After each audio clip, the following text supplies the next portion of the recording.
Hi. So, in the next couple of days, maybe tomorrow or Saturday, is my 1 year on testosterone. It's been a weird year. Not super great, but here we are, I guess.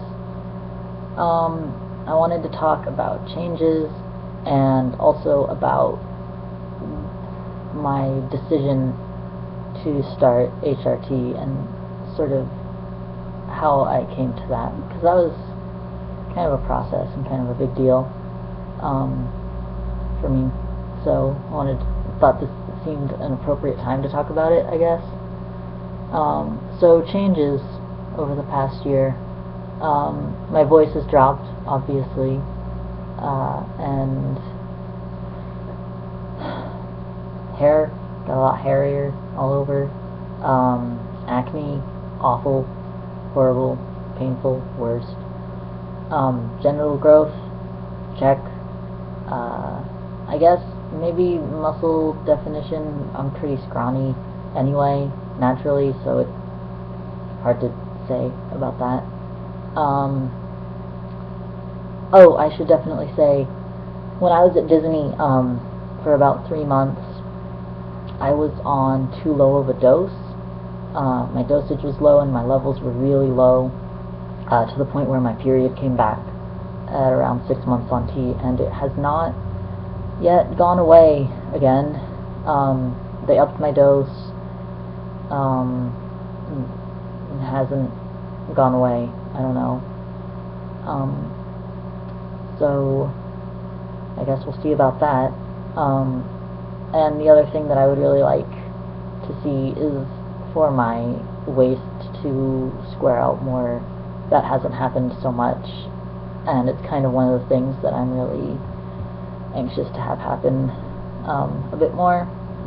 But other than that, obviously things are a lot better as far as my dysphoria, blah blah blah, etc. So I guess that's it for that. I don't know.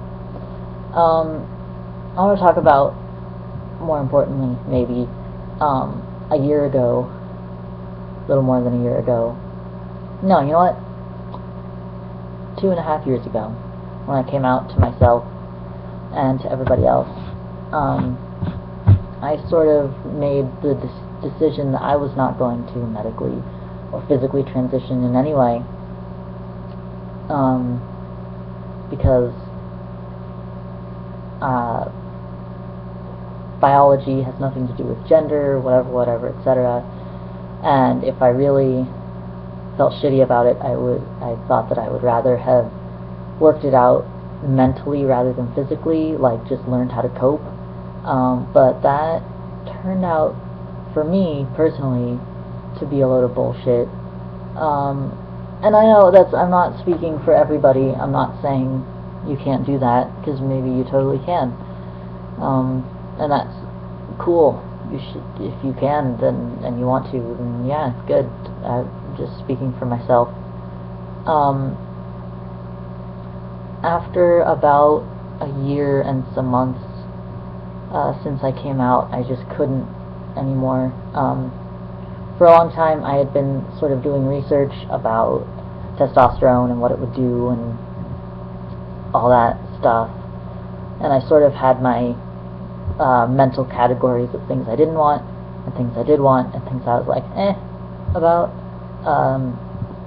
and when it got to the point where the things I did want overpowered the other two categories, I talked to my therapist about it. Mostly it was because of my voice. If I forgot to be tuning myself out and accidentally heard myself, I would become physically ill every time. I stopped speaking almost altogether in public for months at a time. So that was bad. And there were other factors as well, obviously, but for the most part, I just very closely and consciously monitored how I felt about my dysphoria, and whether it was coming from how I wanted other people to perceive me, or if it was coming from how I perceived myself. And I waited until I got to a point where I was sure that I wanted these changes for myself and not for anyone else. So it was about a year and a half from when I came out to myself, when I knew that I was trans, until I started the process of getting on testosterone. It was, I don't know, it was kind of a big deal for me, going from wanting to not transition medically in any way to making that decision. It was a huge shift. So I guess I just wanted to share that story. I know that I don't really make videos regularly anymore, but I try to, if there's something important or something that I don't really want to share by way of text. I am probably going to put up another video, maybe today or maybe Sunday, because that's my next day off, for comparison purposes, because I've been meaning to do comparisons for a long time. I haven't done it, so look forward to that. Maybe, who knows, I don't know. I might just do like photo comparisons, but anyway, so that's all I have to say for now about that, I guess. Bye.